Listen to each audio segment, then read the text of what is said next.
The following is a EBA DVU overtime podcast.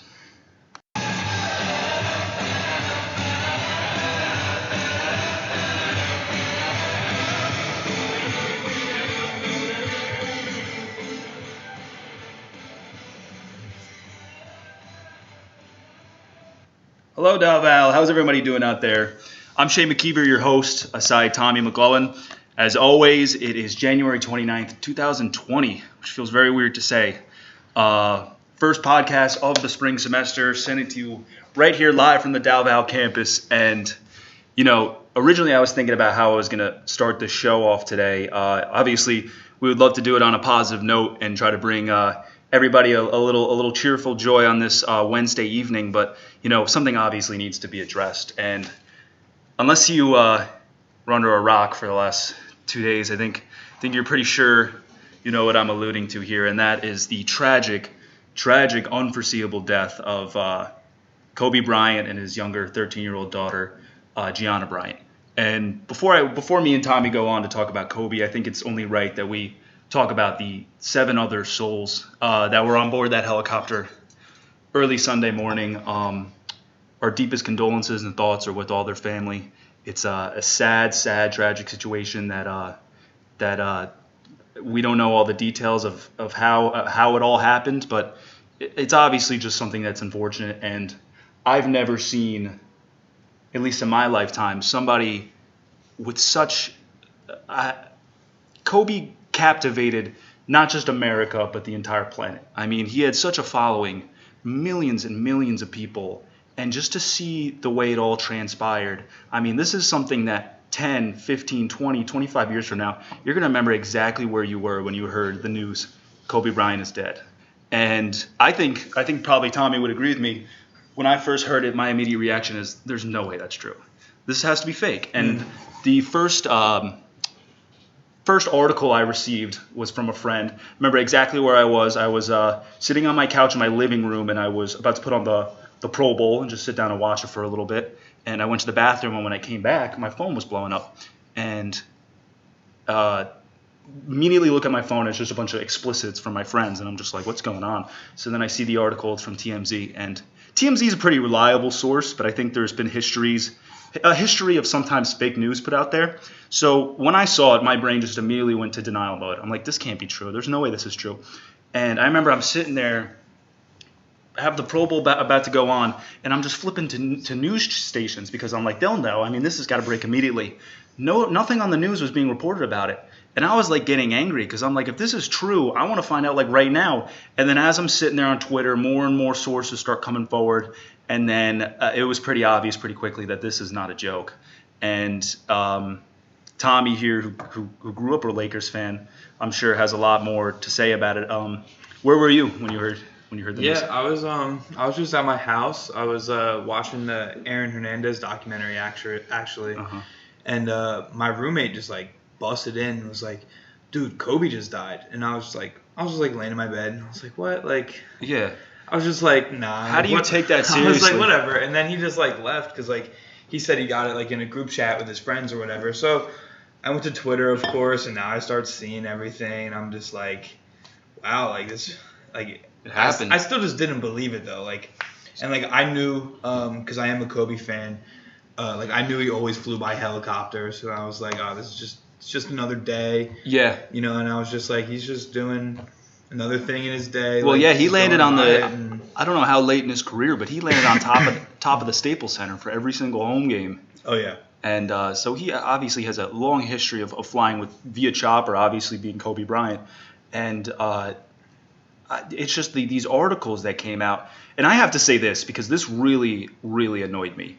It was really obvious on Sunday, just the amount of fake news that could be spread so fast, and the amount of big, and I'm not talking like, these, beat reporters from the NBA. They were big news agencies that were just putting out false information. And it just goes to show, with somebody like Kobe Bryant, who has given us so much years of incredible greatness that we've all watched, it's like I felt like there was really no sense of respect for his family when I look on my phone and next thing I know, Kobe's on board. It's possible that Vanessa, his wife, was there. It's possible that his 4 children were on board. 5 people were on board this aircraft.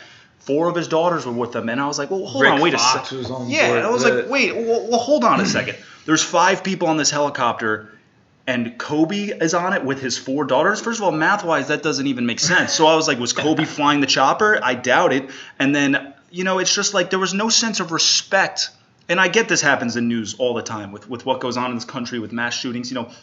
Things are skewed. It's the big news network companies trying to race to the finish line and see who could put out information the quickest and stuff like that. But it was just disgusting to read just some of the articles, and some of it just all of it really just flat out made my stomach drop. It was intense. It was sad. And then obviously we started getting more information that 9 people were aboard this aircraft. And then obviously, unfortunately, his young daughter Gianna was on board as well. And I remember as soon as I learned that, I knew exactly what he was doing. They were taking a helicopter to his daughter's travel basketball league, and it's just really sad because Kobe obviously is out of the spotlight, not nearly as much as he used to be. But when he was in the spotlight, it was always just him being a father, because that's all he wanted to do when he retired. And it was obvious his last seasons in the NBA, he was ready to step away when he was retiring, and he was ready to move on with that next chapter in his life. And I mean, at 41 years old, it was just too soon. And I was really upset about it, and I was talking actually to my mom about it, because she obviously is not as familiar with Kobe Bryant as I was, and I was just like, Kobe Bryant was essentially the Tom Brady of basketball for me. Like, as long as I can remember the sport of basketball, Kobe Bryant has been in that memory. Same with football. As long as I can remember football, it's Tom Brady's been a part of it, and that just shows to show how dominant he was. A 20-year career, all with one team, 5 championships, 18 All-Star games, 2 gold medals. He was something else, and something we probably will never see for a long. I know we have LeBron James, but they're different players. At the end of the day, they're different players, and it's something we might not see for a long time. A player like Kobe Bryant. Yeah, no, I agree. And like going back to what you said, like the media coverage of it was just disgusting. It was just awful. Like, and like I understand, like as media outlets, like you want to be the first to report it, and and I really do get that. But when it's a situation like as devastating as this, like there needs to be some like grace period. That's not really the right word, but just like all as Kobe Bryant has done for this country or for the planet, and then especially with this phase in his life, how he was going to try to help. He was trying to help kids, get to college and stuff like that in their education. It's like there's a point where it just comes to a sense of respect, where it's like, if I was working for this news station, like morally, if someone came to me with this news that his whole family was on board in the helicopter crash, and I would have to know concrete evidence before I feel confident, putting that information out. And I know I was talking, obviously, in the group chat when we all found out. My buddies were telling me, like, listen, man, you got to understand this happens all the time. It's just the way news works. These people are ruthless. And I'm like, I understand it's the way news works, but all I'm saying is if I was the boss of one of these major news outlets and that source came out of my company, I'm calling a few people in my office, and they better have a lot of explaining to do, because that also really hurts a news outlet when they a news station when they put information out like that, and it ticked a lot of people off. I was not the only one. Well, yeah, especially when you're dealing with just an event like to the magnitude that it is. Like Kobe, he was only 41 years old. Like it's not like he was an expected death, or like he was older, and like to just include like the whole family was on there with not even knowing, like. Yeah. Like, that's just so tragic to even put that out there at all. And, I mean, and then just to talk about Kobe's life, I mean, this was just so unseeable, because for, if anybody who knows Kobe Bryant as like a player and his interviews and his personality, he really was like Superman. It's like I never thought, like Kobe Bryant dying was never a thought I think that ever went through my head. Ever. Kobe Bryant dying, Would have been a long time before I started realistically think that guy's getting old. But it's just, he was just an unbeatable, unbreakable competitor. I mean, and at least, we could get a little bit of peace knowing that he passed doing something that he had so much passion in, which was his, the Mamba school that he opened for basketball, and helping girls, embracing the WNBA and trying to help the WNBA develop more as a league. And I mean, it's devastating. There's really not a lot of words. There's only so many times in somebody's life when something happens and they just have no words, and that was really one of them.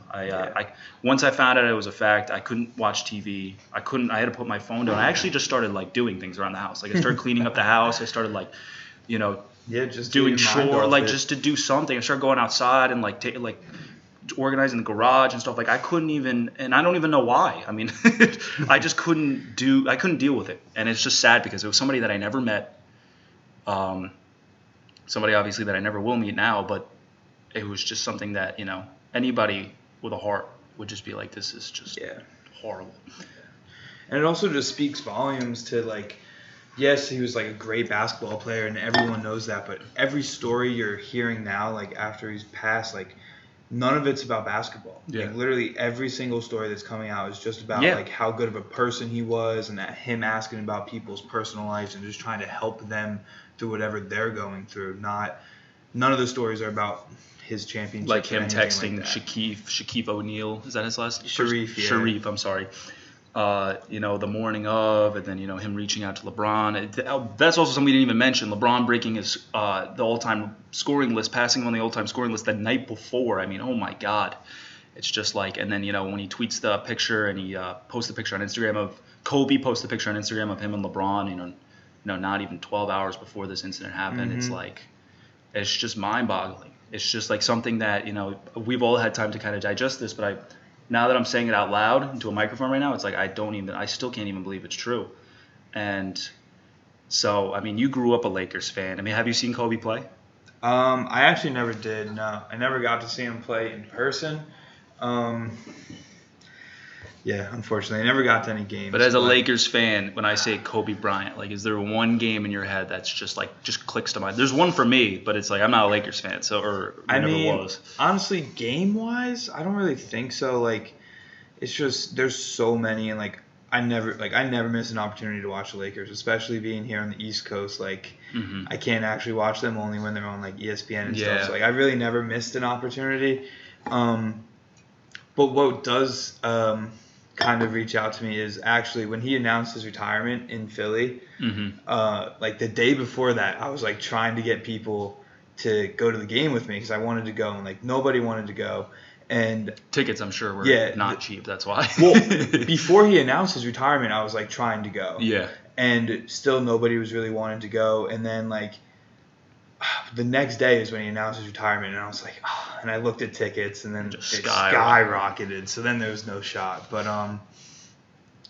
Kobe just, I don't know, he was just an influence on me. Like, I became a Lakers fan because of Kobe, honestly. Like my first memories and Kobe. Millions and millions of people. Oh yeah, like my first ever jersey was a purple number 8 Kobe jersey, like, and I just remember in like our rec basketball league, like we had like the t-shirt jerseys, and I would wear the Kobe jersey underneath the t-shirt. Like I was wearing it. I tried to be like Kobe. Like, and that's the thing too, and I don't think a lot of people understand that, is that there are millions and millions and millions of people like you, Tommy, but not just here in the States, all over the world, Europe, Turkey, Asia, Australia. I mean, the influence this guy had is just astronomical to think about. And I can't think of somebody in my lifetime, but even going past my lifetime, that passed away, not just so tragically, but that had such an influence around the country. I mean, you see just from New York, because I'm a New Yorker, Madison Square Garden lit up in purple and yellow or gold. Nassau Coliseum lighting up the colors. And then you see like the Empire State Building lit up for Kobe Bryant. Oh, and then from the East Coast to the West Coast, from Australia to, up in Europe, it's just he was recognized, by the Barcelona team, by I forget AC Milan. Yeah, some of the European soccer leagues. It's just like it's unfathomable. And it just goes beyond basketball too. It was just every sport too. It wasn't even just basketball. It's football players, it was baseball players, it was tennis players, soccer players, like you mentioned. And it's like and when people have come out and spoken about him, the only bad things they have said about him is just they hated playing against him because he was just so good and he was such a competitor. And he was the kind of guy that expected everything from you, and everything and more, I should say, from a lot of players. And Kobe is the type of personality where if he could speak right now and give us just one little blurb of all of this that's transpired in the last 2 days, I feel like he'd be the type of guy that would tell everybody, shut up and stop whining. He would tell LeBron James, get back in the gym. He would tell Chuck and Shaq and Charles, get back in the booth. He would just tell everybody, it is what it is. We could take it in steps, but have Kobe's legacy pass forward with us, and let's all try to be, the best person we can be. And I also wanted to put in that it was just, extremely eye-opening, just how short life is. And just for a man who we thought was invincible, unbreakable, nothing could ever happen to this guy, for him to just be going like that. And it was just like, I think just the whole country, like you just saw, like everybody woke up the next morning or went about their day, Sunday, with just a different view on the world. And I think none of us have seen something like that in a long time, where an event has occurred and it just made everybody kind of, in a way, I feel like everybody kind of came together and just realized, like, holy crap, we're only here for so long. And it really showed today. And at any moment, it could, just like that, it could be gone. So Kobe Bryant, and Gianna and all 7 other passengers, rest easy. This is something that for a long time now will be talked about.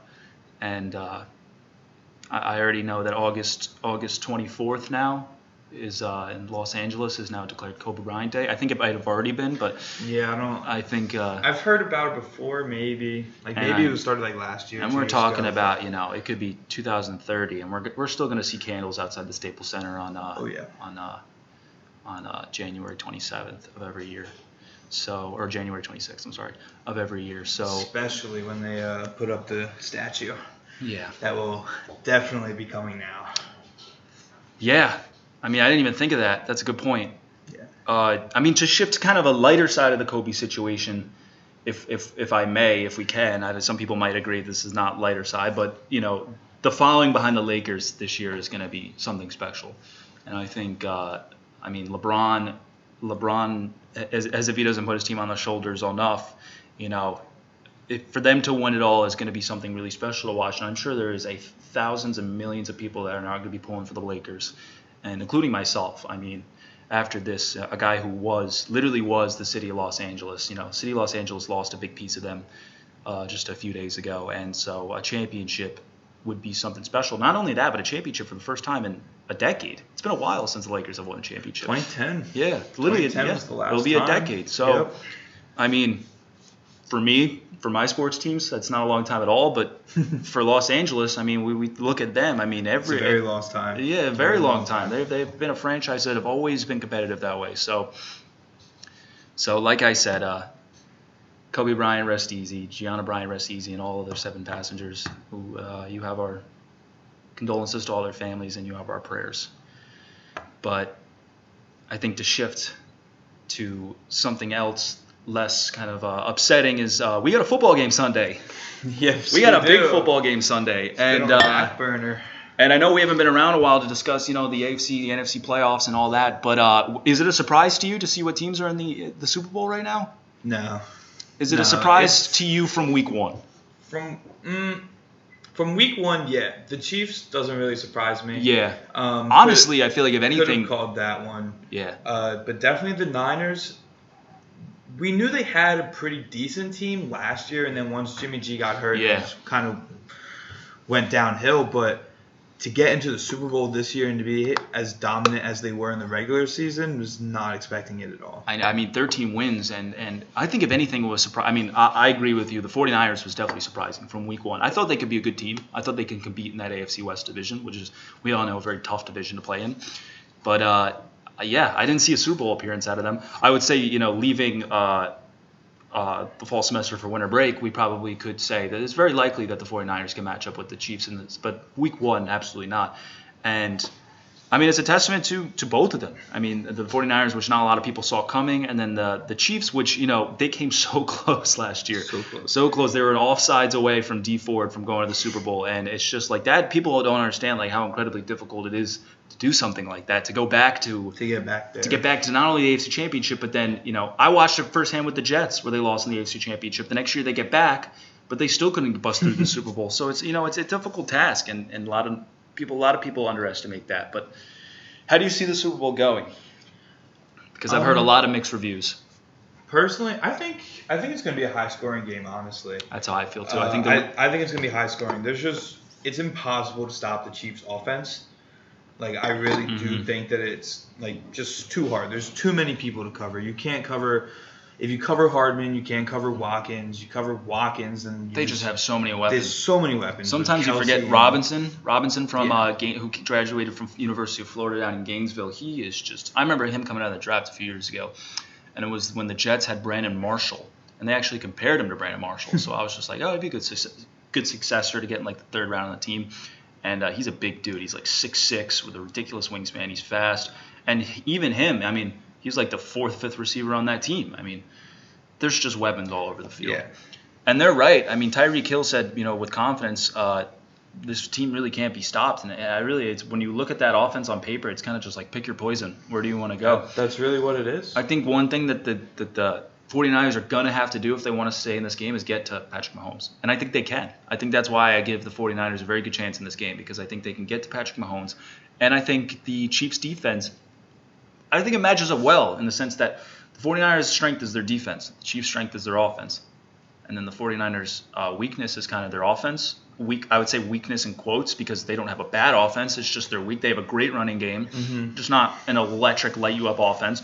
Yeah. And the Chiefs' weakness is more the defensive side of the ball, specifically, with the running game that the 49ers have and the run-stop game that the Chiefs have. I'd be very curious to see. I think it's going to be a ground-and-pound game for the 49ers, and I think it's going to be a through-the-air just renegade for the Chiefs. See, I kind of think the opposite there. I think, like, Jimmy Garoppolo is going to have to throw the ball if they want a chance to win. Yeah, absolutely. Just because the Chiefs they're just so high-powered that they can make teams have to throw the ball. Yeah. Like, if you get down to the Chiefs, like, you just can't come back with running the ball. They're just going to run out of time at that point. So, like, Jimmy Garoppolo is going to have to throw the ball. They're going to have big plays in order to keep up with the Chiefs. Well, I hear people. I've been talking to a few people over the last days, and they're kind of ragging on Jimmy G for being kind of a game manager. I think he threw 8 passes in his last game, if that's correct. Yeah, something like that. Something like that. But you know what? Jimmy G threw 8 passes because he didn't need to throw 9. He didn't need to throw 10. I mean, that defense speaks for itself. And but we've seen Jimmy G in games throw himself to win games, throw himself out of holes. He can, if he needs to get 20, 25, 30 throws under his belt, he's going to make the most of it. Will he throw maybe a pick here and there? Maybe. But I know he's a very efficient, from the eye test of what we've seen over the years, when he is in the pocket and he has a clean pocket, he is an efficient quarterback. And,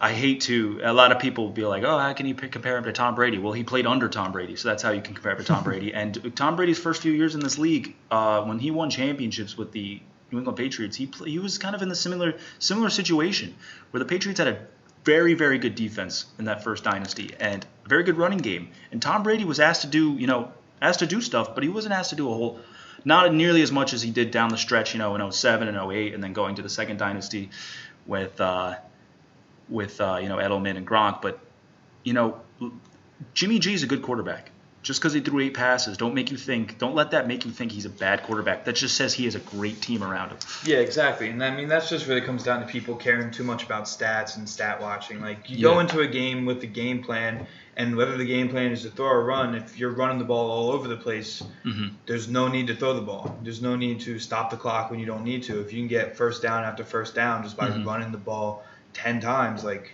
there's no need to not do that. Well, this is why I give the 49ers a good chance to win this game, is because obviously we just both agreed that you're not stopping Patrick Mahomes in that offense. But how you beat the Chiefs is you keep Patrick Mahomes off the field. And if they can run the ball efficiently, and if they can, have a win in the time of possession game and end up resulting in touchdowns or points, they can very well be in this game. And I very well see it. This game kind of makes me think, honestly, of the Philadelphia Eagles-Patriots game. I think it's going to be a high-scoring game. I think you could see 35, 40-plus points on each side. And I think it's going to be, 49ers, trying to keep Patrick Mahomes off the field and officially running the ball. And then when Patrick Mahomes does get on the field, I see him, receivers not dropping a ball, honestly. Doing what he does. That's how I see it happen. And as far as picks, we'll get there. We'll get there in a little bit. But it's tough. But honestly, I have a gut feeling in my stomach that there's going to be 5, 2, 3 minutes left to go in this football game, and it's going to be a possession or 2 game. It's going to be a 10-score game, a 7-score game, or maybe even a 4-point game. And it might come down to who gets the ball last. We've seen Patrick Mahomes obviously perform in the clutch, and we've also seen Jimmy Garoppolo put on drives when he has to. So it's going to be very interesting. I'm excited. I'm really excited. I think this is a great Super Bowl matchup. I think for the Chiefs, you have a team that hasn't been there in 50 years. For the 49ers, they've been there back in 2012, but they haven't seen glory in quite some time either. So two organizations that deserve it, 2 organizations that have rebuilt the right way, if you look over the past decade of how they've done it, or for the 49ers, probably the past 8 years. And I guess we'll see what happens. I mean, as far as the Niners defense, I mean, Richard Sherman's going to have a lot on his hands. And yeah, it's going to be very interesting to see how they play it, since they do play a lot of zone on defense, and Patrick Mahomes and the Chiefs offense just terrorizes zone defense. So if you have obviously the biggest scrutiny with Richard Sherman is how he stays to one side of the field. He can't dominate. He does not shadow the dominant number 1 receiver on the team. So if you are Andy Reid and you're drawing up this offense for this Sunday, who do you try to keep receiver-wise away from Richard Sherman? Because you have a guy in Tyreek Hill who could take any top off of defense, but then you have a really clean route runner, Sammy Watkins, who can play against elite receivers and be efficient. We've seen it before.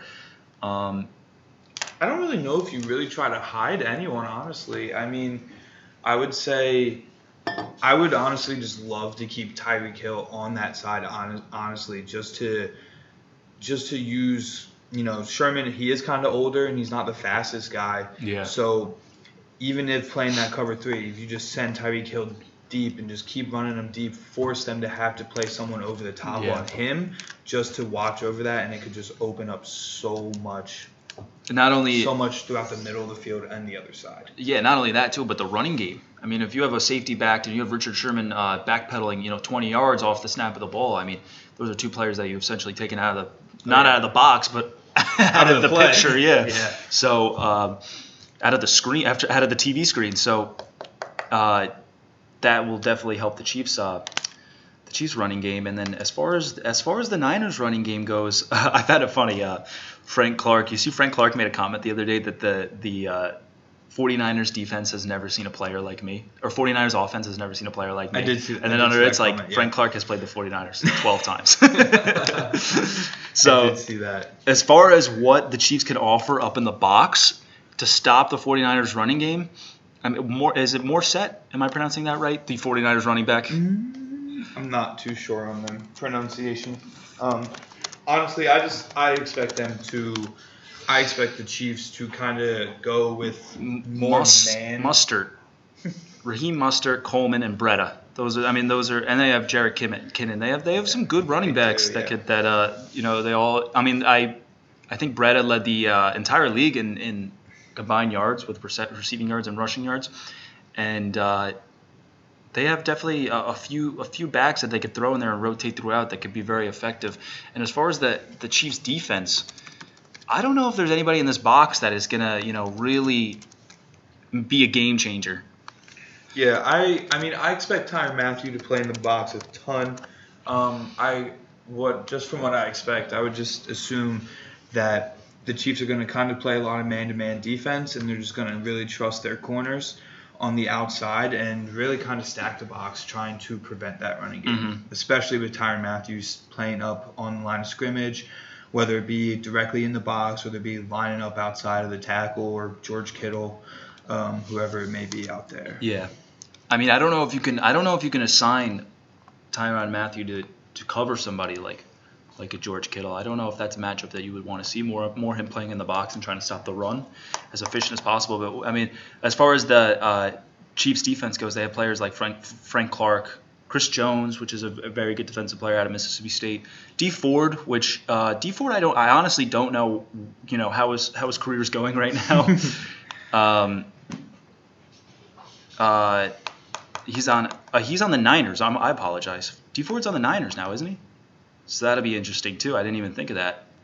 You have a guy who cost the Super Bowl, arguably or not arguably. I'm just saying that because I feel bad for the guy. Cost the Super Bowl for the Chiefs one year, and now he's playing against the Chiefs in the Super Bowl the next year. So D4 is now in the Niners, and then players on the field like Terrell Suggs, who they signed, which I can't, imagine he's going to be too much of a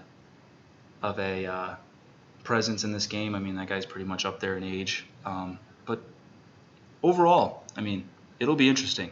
But as far as predictions, you got one for us? Or? Yeah. I'm gonna go with 38-28 Chiefs. Yeah, I just don't see the Chiefs losing. I would put the Chiefs up with anyone to just outscore them. I know defense is really big, and honestly, their defense has just come up so big recently since that turnaround they had midway through the season. I mean, they're rolling. Yeah, and Andy Reid, he just draws it up like no one else can. And I also kind of want to see Andy Reid win. Yeah, I was just gonna say. I think he deserves it. I'm not an Eagles fan. Grow up outside of Philly, kind of. Mm-hmm. I get a lot of Eagles talk, and yeah. I mean, there's definitely a profound respect for that guy around the league. I mean, everywhere he's gone, he's never won the big game, obviously, but everywhere he's gone, he's been very successful, especially since he showed up to Kansas City. I mean, with Alex Smith and what he could do there, he had put a string of very impressive years together. And now with Mahomes, I mean, forget about it. I don't know. I think I kind of want to go with the 49ers. And if I had to put money on it, I'd say the Chiefs are going to win. But I could see a game where the 49ers manage the ball, they run the ball, they milk the clock, but at the end of the day, they take advantage in the red zone and they put up points. And this is how I see it. I think it's going to be a 4-point game with a couple minutes to go, and I think Jimmy Garoppolo, with that running game and their weapons, is going to take them down the field. I think they're going to score. That's how I see it going. Chiefs fans, I feel for you. It's been a long time since the Jets have won too, but I just don't see this going. I feel like for some reason it's not going to go their way. And let me tell you this, if the Chiefs come out to a slow start like they did against the Texans and go down 24 points, this 49ers defense is too good to let them. They'll probably get back into the game, but they're too good to let them get back in the game and just run off with it. You can't start off slow like that if you want to win this football game. Yeah, no, definitely. I definitely can agree with that. And if they do get off to that slow start, I don't even think that the offense in Patrick Mahomes is even the key part in that, just because of how good the Niners running game is. The defense is actually going to have to – the Chiefs defense is going to be a bigger part to the comeback than the offense. Because obviously the offense is going to need to score the points. And by the time the second and even third quarter rolls around, I really don't think the Chiefs would have a problem scoring points. Mm-hmm. But the defense could have a problem stopping that run game, and you're just going to run out of time at that point. Yeah, exactly. That's a very good point. And like I said earlier, I just think when you have a tandem of bad guys like Joey Bosa and company, they can get to the quarterback. And I think if they could get to Mahomes and have him running around a lot and throwing off his back foot or throwing off kiltered or not setting his feet, I mean, as rare as we see it, because it seems like this guy can jump up in the air and do 360 and throw a ridiculous pass. If you can get him off his rhythm and get him off, get him off his footing too. You could throw a few balls that could potentially go the other way. And that's honestly, that's what the 49ers need to do if they want to win this game. You got to get to the quarterback in this game. As far as the Chiefs go, I don't see them giving Garoppolo nearly as hard of a time as they could give Mahomes. Are they going to give Mahomes a hard time? I don't know. They need to, though. If they want to win this football game, they need to get to Mahomes. So I'm going to give a score. I didn't give a score earlier. I think it's going to end 34. Let me think about this for a second. I think it's going to be 35-31 49ers. That's the way I'm going. But either way, I see a lot of points being scored here. Oh, yeah, definitely. I really do think it's going to be a high-scoring game. I don't think this is going to be won't be like last year. Well, it's funny. I was just going to bring that up. Is last year we all thought, with the Rams offense and the way they were rolling all season, and then the Patriots offense, with the way they've been forever, we kind of thought we'd see some points too. But I doubt. I know the officiating is going to trend in the way this Sunday where it's going to let a lot of offense be played. So we hope. Yeah, we hope. And I mean, feel like they're better than that in the playoffs. They kind of let them play. What I like about, especially with the controversy from the Saints-Vikings game is like, yeah, there was a no call at the end of the game, but they didn't call a lot of things all game. They let them play for the most part, and that's what I like. It's one thing if they were, all tight about flags all game, and then that play they throw a flag or vice versa, but I think they're going to let them play. They're going to let them be aggressive out there. If it jumps off the screen, you're going to see a flag. Maybe there'll be a couple cheap shots that 15-yarders might go for, but, and obviously with the quarterback, it's a whole other ballpark. You got to respect them and not lay low hits and stuff like that. Not do what you did to Carson Wentz, which should have been called, but I'm not going to get into that. But yeah, so this Sunday down in Hard Rock Stadium, right, in Miami? Yep, in Miami. How long ago did that get renovated? 2 years ago. 2 years ago. Yeah, so 2 years ago they did the renovation with like the whole roof covering like half of it, and they did a bunch of upgrades to like the outside area. Yeah, I've been there probably 2011. A long time ago. I've been there quite some. Oh no, I went there in 2013. But either way, it was not renovated. It's an old stadium. So yeah, they're back to playing at Hard Rock. Last time they played a Super Bowl in Hard Rock was when the Saints took on the Colts. The Saints won the Super Bowl for the first time ever. So maybe it could be a similar story to the Chiefs winning for the first time in a long time. So all right, I think it's gonna wrap us up for today. We'll be back next week, discuss obviously what went down.